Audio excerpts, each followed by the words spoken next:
ఆదికాండము 26 అధ్యాయము. అబ్రాహాము దినములలో వచ్చిన మొదటి కరువు గాక మరొక కరువు ఆ దేశములో వచ్చెను. అప్పుడు ఇస్సాకు గెరారులోనున్న ఫిలిష్తీయుల రాజైన అబీమెలెకునొద్దకు వెళ్ళెను. అక్కడ యెహోవా అతనికి ప్రత్యక్షమై, నీవు ఐగుప్తులోనికి వెళ్ళక నేను నీతో చెప్పు దేశమందు నివసించుము. ఈ దేశమందు పరవాసివై యుండుము. నేను నీకు తోడైయుండి నిన్ను ఆశీర్వదించెదను. ఏలయనగా నీకును నీ సంతానమునకును ఈ దేశములన్నీయు ఇచ్చి నీ తండ్రి అయిన అబ్రాహాముతో నేను చేసిన ప్రమాణము నెరవేర్చి ఆకాశ నక్షత్రముల వలె నీ సంతానమును విస్తరింపచేసి ఈ దేశములన్నీయు నీ సంతానమునకు ఇచ్చెదను. నీ సంతానము వలన సమస్త భూలోకములోని సమస్త జనులు ఆశీర్వదింపబడుదురు. ఏలయనగా అబ్రాహాము నా మాట విని నేను విధించిన దాని నా ఆజ్ఞలను, నా కట్టడలను, నా నియమములను గైకొనెనని చెప్పెను. ఇస్సాకు గెరారులో నివసించెను. ఆ చోటి మనుష్యులు అతని భార్యను చూచి ఆమె ఎవరని అడిగినప్పుడు అతడు ఆమె నా సహోదరి అని చెప్పెను. ఎందుకనగా రిబ్కా చక్కనిది గనుక ఈ చోటి మనుష్యులు ఆమె నిమిత్తము నన్ను చంపుదురేమో అనుకొని తన భార్య అని చెప్పుటకు భయపడెను. అక్కడ అతడు చాలా దినములుండిన తరువాత ఫిలిష్తీయుల రాజైన అబీమెలెకు కిటికీలో నుండి చూచినప్పుడు ఇస్సాకు తన భార్య అయిన రిబ్కాతో సరసమాడుట కనబడెను. అప్పుడు అబీమెలెకు ఇస్సాకును పిలిపించి, ఇదిగో ఆమె నీ భార్యయే, ఆమె నా సహోదరి అని ఏల చెప్పితివని అడుగగా ఇస్సాకు ఆమెను బట్టి నేను చనిపోవుదనేమో అనుకొంటినని అతనితో చెప్పెను.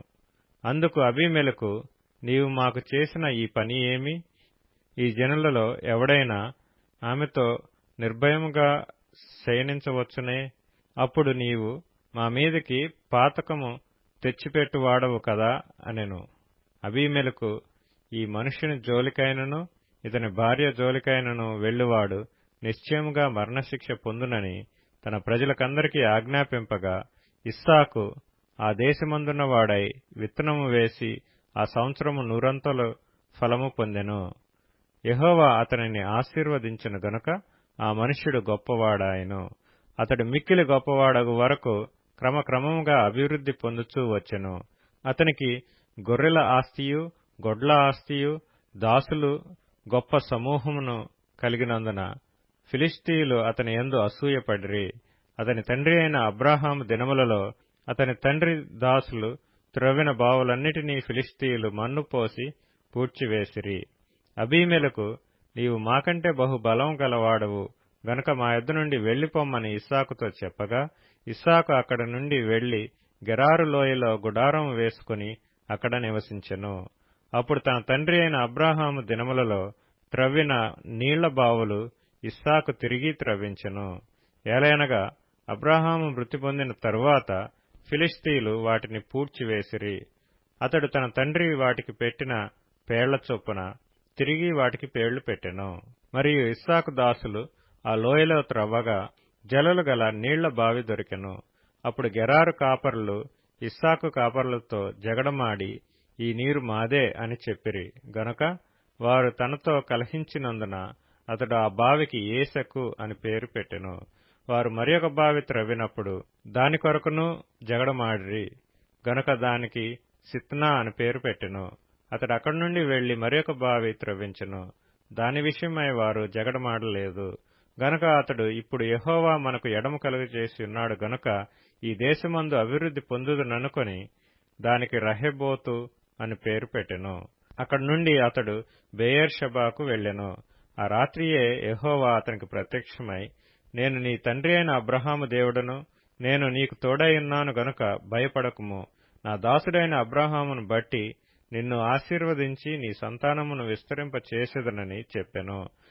అక్కడ అతడు ఒక బలిపీఠము కట్టి యెహోవా నామమున ప్రార్థన చేసి అక్కడ తన గుడారము వేసెను. అప్పుడు ఇస్సాకు దాసులు అక్కడ బావి త్రవ్విరి. అంతటా అబీమెలెకును అతని స్నేహితుడైన అహుజతును అతని సేనాధిపతి అయిన ఫీకోలును గెరారు నుండి అతని యొద్దకు వచ్చిరి.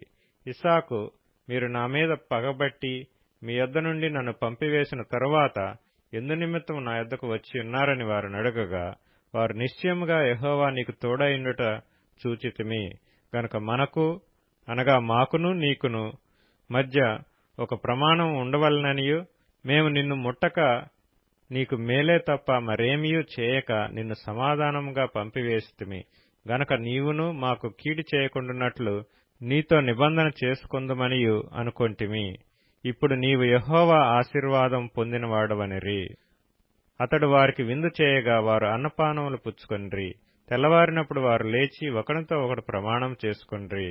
తరువాత ఇస్సాకు వారిని సాగనంపగా వారు అతని యొద్ద నుండి సమాధానముగా వెళ్ళిరి.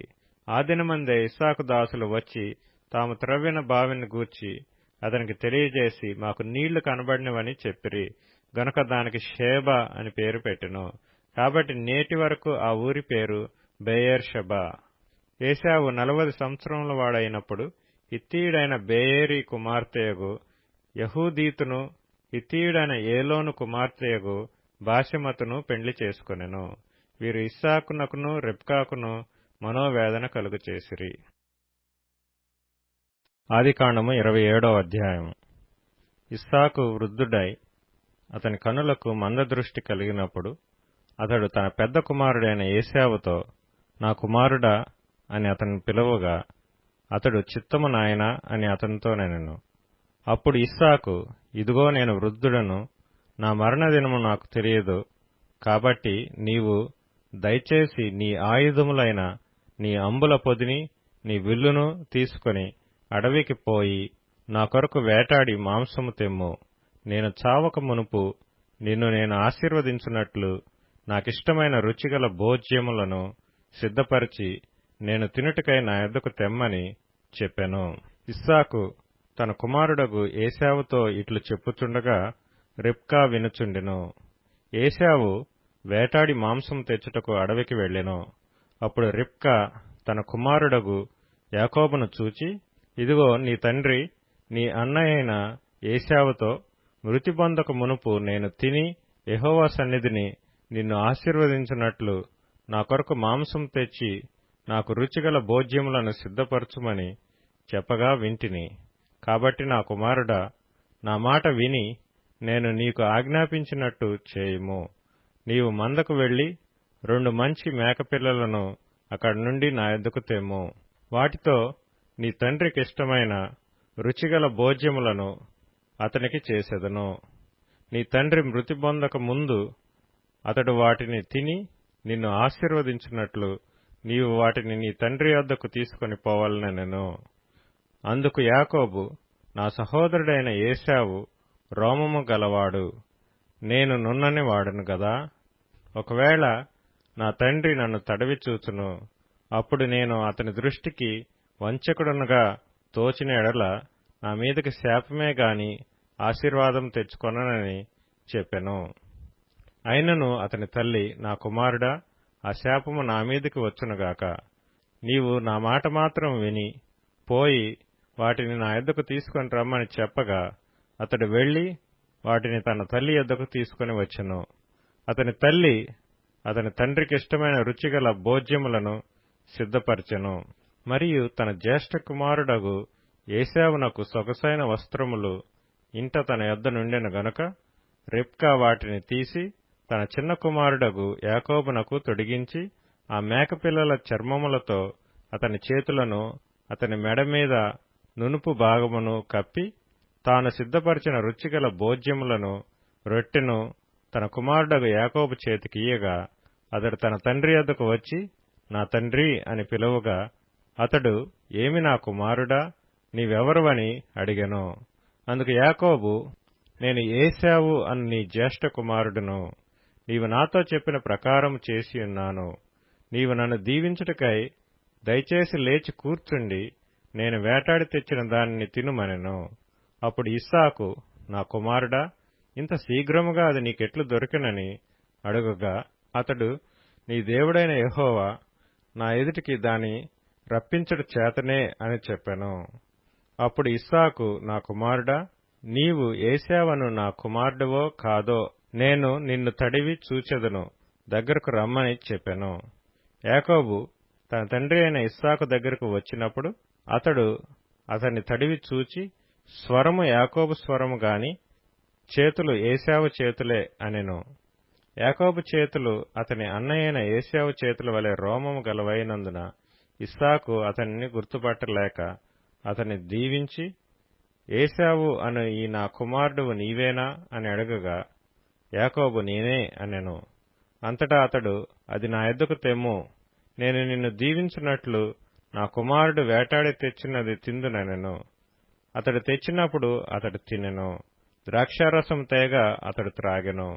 తరువాత అతని తండ్రి అయిన ఇస్సాకు, నా కుమారుడా, దగ్గరకు వచ్చి నన్ను ముద్దు పెట్టుకోమని అతనితో చెప్పెను. అతడు దగ్గరకు వచ్చి అతని ముద్దు పెట్టుకొనెను. అప్పుడతడు అతని వస్త్రములను వాసన చూచి అతని దీవించి ఇట్లనెను, ఇదిగో నా కుమారుని సువాసన యెహోవా దీవించిన చేని సువాసన వలె ఉన్నది. ఆకాశపు మంచును భూసారమును విస్తారమైన ధాన్యమును ద్రాక్షారసమును దేవుడు నీకు అనుగ్రహించుగాక. జనములు నీకు దాసులగుదురు, జనములు నీకు సాగిలపడుదురు. నీ బంధుజనులకు నీవు ఏలికవై యుండుము. నీ తల్లి పుత్రులు నీకు సాగిలపడుదురు. నిన్ను శపించువారు శపించబడుదురు, నిన్ను దీవించువారు దీవించబడుదురుగాక. ఇస్సాకు యాకోబును దీవించుట అయిన తరువాత యాకోబు తన తండ్రి అయిన ఇస్సాకు ఎదుట నుండి బయలుదేరి వెళ్లిన తక్షణమే అతని సహోదరుడైన ఏశావు వేటాడి వచ్చెను. అతడును రుచిగల భోజ్యములను సిద్ధపరిచి తన తండ్రి వద్దకు తెచ్చి, నా తండ్రి నన్ను దీవించున్నట్లు లేచి నీ కుమారుడు వేటాడి తెచ్చిన దాన్ని తినుమని తన తండ్రితో నెనెను. అతని తండ్రి అయిన ఇస్సాకు, నీవెవరవని అతనిని అడిగినప్పుడు అతడు, నేను నీ కుమారుడును ఏశావు అను నీ జ్యేష్ఠ కుమారుడుననగా, ఇస్సాకు మిక్కుటముగా గడగడ వణుకుచు, అట్లయితే వేటాడిన భోజ్యమును నా యొద్దకు తెచ్చిన వారెవరో? నీవు రాకమునుపు నేను వాటన్నిటిలో తిని అతనిని నిజముగా దీవించి తిని, అతడు దీవింపబడినవాడే అనెను. ఏశావు తన తండ్రి మాటలు విన్నప్పుడు దుఃఖాక్రాంతుడై పెద్ద కేక వేసి, ఓ నా తండ్రి, నన్నును దీవించుమని తన తండ్రితో చెప్పెను. అతడు, నీ సహోదరుడు కపటోపాయంతో వచ్చి నీకు రావలసిన దీవెన తీసుకొని పోయెను. ఏశావు యాకోబు అను పేరు అతనికి సరిగానే చెల్లినది. అతడు నన్ను ఈ 2 మార్లు మోసపుచ్చెను, నా జ్యేష్ఠత్వము తీసుకొనెను, ఇదిగో ఇప్పుడు వచ్చి నాకు రావలసిన దీవెనను తీసుకొనినని చెప్పి, నా కొరకు మరి ఏ దీవెనయూ మిగిల్చి ఉండలేదా అని అడిగెను.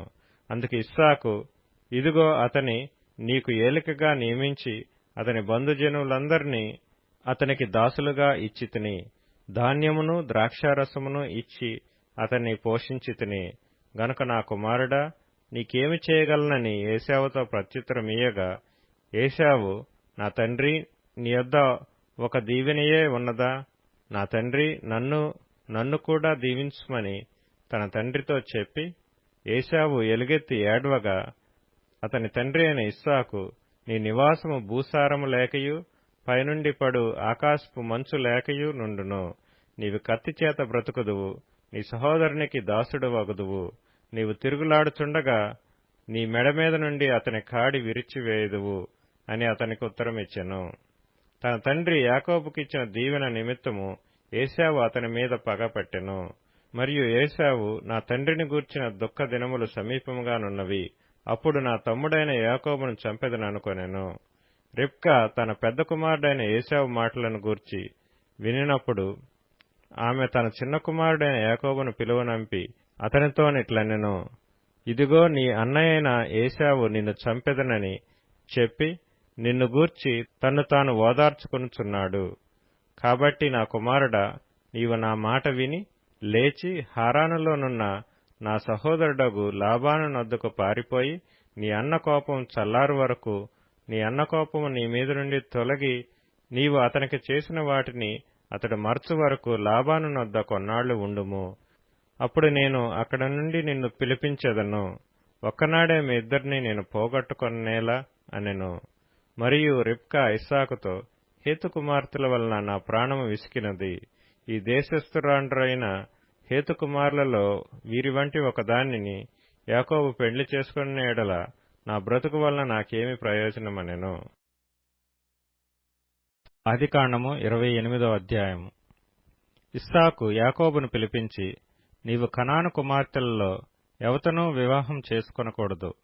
నీవు లేచి పద్దనరాములోనున్న నీ తల్లికి తండ్రి అయిన బెతూయేలు ఇంటికి వెళ్లి, అక్కడ నీ తల్లి సహోదరుడగు లాబాను కుమార్తెలలో ఒకదానిని వివాహం చేసుకొనుమని అతనికి ఆజ్ఞాపించి, సర్వశక్తిగల దేవుడు నిన్ను ఆశీర్వదించి, నీవు అనేక జనములగునట్లు నీకు సంతానాభివృద్ధి కలుగచేసి, నిన్ను విస్తరింపచేసి, నీవు పరవాసివైన దేశమును అనగా దేవుడు అబ్రహామునకిచ్చిన దేశమును నీవు స్వాస్థ్యముగా చేసుకున్నట్లు ఆయన నీకు అనగా నీకును నీతో కూడా నీ సంతానమునకును అబ్రహామునకు అనుగ్రహించిన ఆశీర్వాదమును దయచేయనుగాక అని అతని దీవించి యాకోబును పంపివేసెను. అతడు పద్దనరాములోనున్న సిరియావాడగు బెతూయేలు కుమారుడును యాకోబు ఏశావుల తల్లియగు రిబ్కా సహోదరుడనైన లాబాను నొద్దకు వెళ్లెను. ఇస్సాకు యాకోబును దీవించి పద్దనరాములో పెండ్లి చేసుకుని వచ్చుటకై అతనిని అక్కడికి పంపెనని అతని దీవించినప్పుడు, నీవు కనాను దేశపు కుమార్తెలలో ఎవరినీ పెండ్లి చేసుకునవద్దని అతనికి ఆజ్ఞాపించిననియు, యాకోబు తన తల్లిదండ్రుల మాట విని పద్దనరామునకు వెళ్లిపోయిననియు ఏశావు తెలుసుకున్నప్పుడు, ఇదిగాక కనాను కుమార్తెలు తన తండ్రి అయిన ఇస్సాకునకు ఇష్టురాండ్రు కారని ఏశావునకు తెలిసినప్పుడు, ఏశావు ఇష్మాయేలు నొద్దకు వెళ్లి తనకున్న భార్యలు కాక అబ్రహాము కుమారుడైన ఇష్మాయేలు కుమార్తెయు నెబాయోతు సహోదరియు నైన మహలతును కూడా పెండ్లి చేసుకొనెను. యాకోబు బెయేర్షెబా నుండి బయలుదేరి హారాను వైపు వెళ్ళుచు ఒకచోట చేరి ప్రొద్దుగుంకినందున అక్కడ ఆ రాత్రి నిలిచిపోయి, ఆ చోటి రాళ్లలో ఒకటి తీసుకొని తనకు తలగడగా చేసుకొని అక్కడ పండుకొనెను.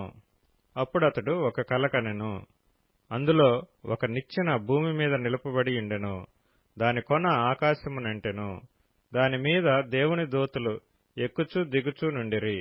మరియు యెహోవా దానికి పైగా నిలిచి, నేను నీ తండ్రి అయిన అబ్రహాము దేవుడను ఇస్సాకు దేవుడైన యెహోవాను. నీవు పండుకొనియున్న ఈ భూమిని నీకును నీ సంతానమునకును ఇచ్చెదను. నీ సంతానము భూమి మీద లెక్కకు ఇసుక రేణువుల వలె నగును. నీవు పడమటి తట్టును, తూర్పు తట్టును, ఉత్తరపు తట్టును, దక్షిణపు తట్టును వ్యాపించెదవు. భూమి యొక్క వంశములన్నీయు నీ మూలముగాను నీ సంతానం మూలముగాను ఆశీర్వదింపబడును. ఇదిగో నేను నీకు తోడైయుండి నీవు వెళ్ళు ప్రతి స్థలమందు నిన్ను కాపాడుచు ఈ దేశమునకు నిన్ను మరలా రప్పించెదను. నేను నీతో చెప్పినది నెరవేర్చు వరకు నిన్ను విడవనని చెప్పగా, యాకోబు నిద్ర తెలిసి, నిశ్చయముగా యెహోవా ఈ స్థలమందున్నాడు, అది నాకు తెలియకపోయిననుకొని భయపడి, ఈ స్థలము ఎంతో భయంకరము, ఇది దేవుని మందిరమే గాని వేరొకటి కాదు, పరలోకపు గవిని ఇదే అనుకొనెను. తెల్లవారినప్పుడు యాకోబు లేచి తాను తలగడగా చేసుకొనిన రాయి తీసి దానిని స్తంభముగా నిలిపి దాని కొన మీద నూనె పోసెను. మరియు అతడు ఆ స్థలమునకు బేతేలను పేరు పెట్టెను. అయితే మొదట ఆ ఊరి పేరు లూజు. అప్పుడు యాకోబు, నేను తిరిగి నా తండ్రి ఇంటికి క్షేమంగా వచ్చునట్లు దేవుడు నాకు తోడైయుండి నేను వెళుచున్న ఈ మార్గములో నన్ను కాపాడి తినుటకు ఆహారమును ధరించుకొనుటకు వస్త్రములను నాకు దయచేసిన ఎడల యెహోవా నాకు దేవుడైయుండును. మరియు స్తంభముగా నేను నిలిపిన ఈ రాయి దేవుని మందిరమగును. మరియు నీవు నాకిచ్చు యావత్తులో 10వ వంతు నిశ్చయముగా నీకు చెల్లించెదనని మ్రొక్కుకొనెను. ఆదికాండము 29వ అధ్యాయము. యాకోబు బయలుదేరి తూర్పు జనుల దేశమునకు వెళ్ళెను. అతడు చూచినప్పుడు పొలములో ఒక బావి కనబడెను. అక్కడ దాని యొద్ద గొర్రెల మందలు 3 పండుకొని ఉండెను. కాపరులు మందలకు ఆ బావి నీళ్లు పెట్టుదురు. ఒక పెద్ద రాయి ఆ బావి మీద మూత వేసి ఉండెను. అక్కడికి మందలన్నీయు కూడి వచ్చునప్పుడు బావి మీద నుండి ఆ రాతిని పొర్లించి గొర్రెలకు నీళ్లు పెట్టి తిరిగి బావి మీద రాతిని దాని చోట నుంచుదురు. యాకోబు వారిని చూచి, అన్నలారా, మీరెక్కడి వారని అడుగగా వారు, మేము హారాను వారమనిరి. అతడు, నాహోరు కుమారుడగు లాబానును మీరెరుగుదురా అని వారిని అడగగా వారు ఎరుగుదుమనిరి. మరియు అతడు క్షేమంగా ఉన్నాడా అని అడుగగా వారు క్షేమముగానే ఉన్నాడు. ఇదిగో అతని కుమార్తె అయిన రాహేలు గొర్రెల వెంట వచ్చుచున్నదని చెప్పిరి. అతడు, ఇదిగో ఇంకా చాలా ప్రొద్దు ఉన్నది, పశువులను పోగు చేయి వేళ కాలేదు, గొర్రెలకు నీళ్లు పెట్టి పోయి వాటిని మేపుడని చెప్పగా, వారు మందలనియు పోగు కాక మునుపు అది మా వలన కాదు, తరువాత బావి మీద నుండి రాయి పొర్లించుదురు, అప్పుడే మేము గొర్రెలకు నీళ్లు పెట్టుదుమండ్రి. అతడు వారితో ఇంకా మాట్లాడుచుండగా రాహేలు తన తండ్రి గొర్రెల మందను తోలుకొని వచ్చెను. ఆమె వాటిని మేపునది. యాకోబు తన తల్లి సహోదరుడైన లాబాను కుమార్తెయగు రాహేలును తన తల్లి సహోదరుడగు లాబాను గొర్రెలను చూచినప్పుడు అతడు దగ్గరకు వెళ్లి బావి మీద నుండి రాతిని పొర్లించి తన తల్లి సహోదరుడగు లాబాను గొర్రెలకు నీళ్లు పెట్టెను. యాకోబు రాహేలును ముద్దు పెట్టుకొని ఎలుగెత్తి ఏడ్చెను. మరియు యాకోబు తాను ఆమె తండ్రి బంధువుడనియు రిబ్కా కుమారుడనియు రాహేలుతో చెప్పినప్పుడు ఆమె పరిగెత్తుకుని పోయి తన తండ్రితో చెప్పెను. లాబాను తన సహోదరి కుమారుడైన యాకోబు సమాచారం వినినప్పుడు అతనిని ఎదుర్కొనుటకు పరిగెత్తుకుని వచ్చి అతని కౌగలించి ముద్దు పెట్టుకొని తన ఇంటికి తోడుకొని పోయెను. అతడు ఈ సంగతులన్నీ లాబానుతో చెప్పెను. అప్పుడు లాబాను, నిజముగా నీవు నా ఎముకయు నా మాంసమునై ఉన్నావు అనెను. అతడు నెల దినములు అతని యొద్ద నివసించిన తరువాత లాబాను, నీవు నా బంధువుడవైనందున ఊరకయే నాకు కొలువు చేసెదవా, నీకేమి జీతము కావలెనో చెప్పుమని యాకోబునడిగెను. లాబానుకి 2 కుమార్తెలుండిరి. వారిలో పెద్దదాని పేరు లేయా, చిన్నదాని పేరు రాహేలు. లేయా జబ్బు కండ్లు కలది. రాహేలు రూపవతియు సుందరియు నై యుండెను. యాకోబు రాహేలును ప్రేమించి, నీ చిన్న కుమార్తె అయిన రాహేలు కోసము నీకు 7 సంవత్సరములు కొలువు చేసేదనెను. అందుకు లాబాను, ఆమెను అన్యునికిచ్చుట కంటే నీకిచ్చుట మేలు, నా యొద్ద ఉండుమని చెప్పగా, యాకోబు రాహేలు కోసము 7 సంవత్సరములు కొలువు చేసెను. అయినను అతడు ఆమెను ప్రేమించుట వలన అవి అతనికి కొద్ది దినములుగా తోచెను. తరువాత యాకోబు, నా దినములు సంపూర్ణమైనవి కనుక నేను నా భార్య యొద్దకు పోవునట్లు ఆమెను నాకిమ్మని లాబాను నడగగా, లాబాను ఆ స్థలములోనున్న మనుషులనందరినీ పోగు చేసి విందు చేయించి రాత్రివేళ తన కుమార్తె అయిన లేయాను అతని యొద్దకు తీసుకొని పోగా యాకోబు ఆమెను కూడెను. మరియు లాబాను తన దాసి అయిన జిల్పాను తన కుమార్తె అయిన లేయాకు దాసిగా ఇచ్చెను. ఉదయమందు ఆమెను లేయా అని ఎరిగి అతడు లాబానుతో, నీవు నాకు చేసిన పని ఏమిటి? రాహేలు కోసమే గదా నీకు కొలువు చేసితిని, ఎందుకు నన్ను మోసపుచ్చితివనెను. అందుకు లాబాను, పెద్దదానికంటే ముందుగా చిన్నదానినిచ్చుట మా దేశ మర్యాద కాదు, ఈమె యొక్క వారము సంపూర్ణము చేయము, నీవిక 7 సంవత్సరములు నాకు కొలువు చేసిన ఎడల అందుకై ఆమెను కూడా నీకిచ్చెదమని చెప్పగా, యాకోబు అలాగు చేసి ఆమె వారము సంపూర్తి అయిన తరువాత అతడు తన కుమార్తె అయిన రాహేలును అతనికి భార్యగా ఇచ్చెను. మరియు లాబాను తన దాసియగు బిల్హాను తన కుమార్తె అయిన రాహేలుకు దాసిగా ఇచ్చెను. యాకోబు రాహేలును కూడెను. మరియు అతడు లేయా కంటే రాహేలును బహుగా ప్రేమించి అతనికి మరి 7 ఏండ్లు కొలువు చేసెను. లేయా ద్వేషింపబడుట యెహోవా చూచి ఆమె గర్భము తెరిచెను. రాహేలు గొడ్రాలై ఉండెను. లేయా గర్భవతి అయి కుమారుని కని, యెహోవా నా శ్రమను చూచియున్నాడు కనుక నా పెనిమిటి నన్ను ప్రేమించును గదా అనుకొని అతనికి రూబేనను పేరు పెట్టెను. ఆమె మరలా గర్భవతి అయి కుమారుని కని, నేను ద్వేషింపబడితినన్న సంగతి యెహోవా విన్నాడు గనుక ఇతను కూడా నాకు దయచేసిననుకొని అతనికి షిమ్యోను అని పేరు పెట్టెను. ఆమె మరలా గర్భవతి అయి కుమారుని కని, తుదకు ఈసారి నా పెనిమిటి నాతో హత్తుకొని ఇండును, అతనికి 3 కుమారులను కంటిననుకొనెను. అందుచేత అతనికి లేవి అని పేరు పెట్టెను. ఆమె మరలా గర్భవతి అయి కుమారుని కని, ఈసారి యెహోవాను స్తుతించదననుకొని యూదా అని పేరు పెట్టెను. అప్పుడు ఆమెకు కానుపు ఉడిగెను. ఆదికాండము 30వ అధ్యాయం. రాహేలు తాను యాకోబునకు పిల్లలు కనకపోవట చూచి తన అక్కయందు అసూయపడి యాకోబుతో, నాకు గర్భఫలము నిమ్ము, లేని ఎడల నేను చచ్చెదనెను. యాకోబు కోపము రాహేలు మీద రగులు కొనగా అతడు, నేను నీకు గర్భఫలమును ఇయ్యకపోయినా దేవునికి ప్రతిగానున్నానా అనెను. అందుకామె, నా దాసి అయిన బిల్హా ఉన్నది కదా, ఆమెతో పొమ్ము, ఆమె నా కొరకు పిల్లలను కనును, అలాగున ఆమె వలన నాకు పిల్లలు కలుగుదురని చెప్పి తన దాసి అయిన బిల్హాను అతనికి భార్యగా ఇచ్చెను. యాకోబు ఆమెతో పోగా బిల్హా గర్భవతి అయి యాకోబునకు కుమారుని కనెను. అప్పుడు రాహేలు, దేవుడు నాకు తీర్పు తీర్చెను, ఆయన నా మొర విని నాకు కుమారుని దయచేసిననుకొని అతనికి దాను అని పేరు పెట్టెను. రాహేలు దాసి అయిన బిల్హా తిరిగి గర్భవతి అయి యాకోబుకు రెండవ కుమారుని కనెను. అప్పుడు రాహేలు, దేవుని కృప విషయమై నా అక్కతో పోరాడి గెలిచితుననుకొని అతనికి నఫ్తాలి అని పేరు పెట్టెను. లేయా తనకు కానుపు ఉడుగట చూచి తన దాసి అయిన జిల్ఫాను తీసుకొని యాకోబునకు ఆమెను భార్యగా ఇచ్చెను. లేయా దాసి అయిన జిల్ఫా యాకోబునకు కుమారుని కనగా లేయా ఇది అదృష్టమే గదా అనుకొని అతనికి గాదు అని పేరు పెట్టెను. లేయా దాసి అయిన జిల్ఫా యాకోబునకు రెండవ కుమారుని కనగా లేయా, నేను భాగ్యవంతురాలను, స్త్రీలు నన్ను భాగ్యవతి అందురు గదా అని అతనికి ఆషేరు అని పేరు పెట్టెను. గోధుమల కోత కాలములో రూబేను వెళ్లి పొలములో పుత్రదాత వృక్షపు పండ్లు చూచి తన తల్లి అయిన లేయాకు తెచ్చి ఇచ్చెను. అప్పుడు రాహేలు, నీ కుమారుని పుత్రదాత వృక్షపు పండ్లలో కొన్ని నాకు దయచేయమని లేయాతో అనగా ఆమె, నా భర్తను తీసుకొంటివే, అది చాలదా? ఇప్పుడు నా కుమారుని పుత్రదాత వృక్షపు పండ్లను తీసుకొందువా అని చెప్పెను.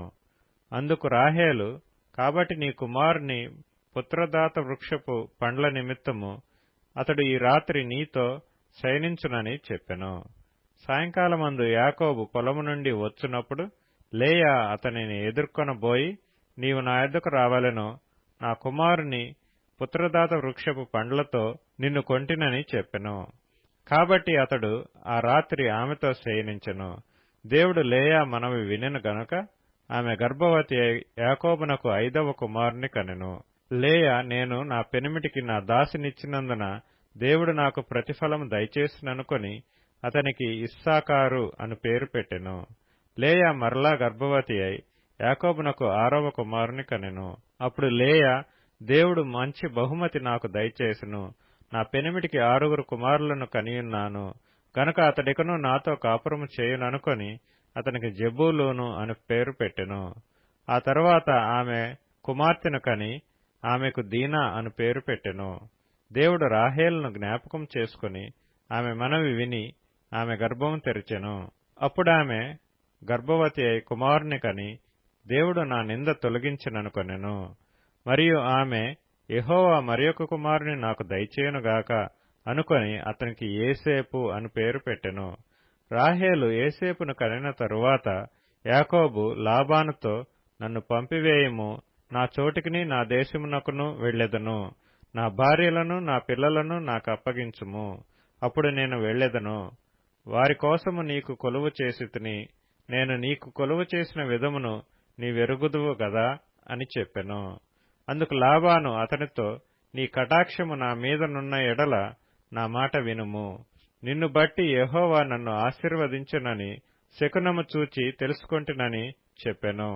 మరియు అతడు, నీ జీతమెంతయని నాతో స్పష్టముగా చెప్పుము, అది ఇచ్చెదనెను.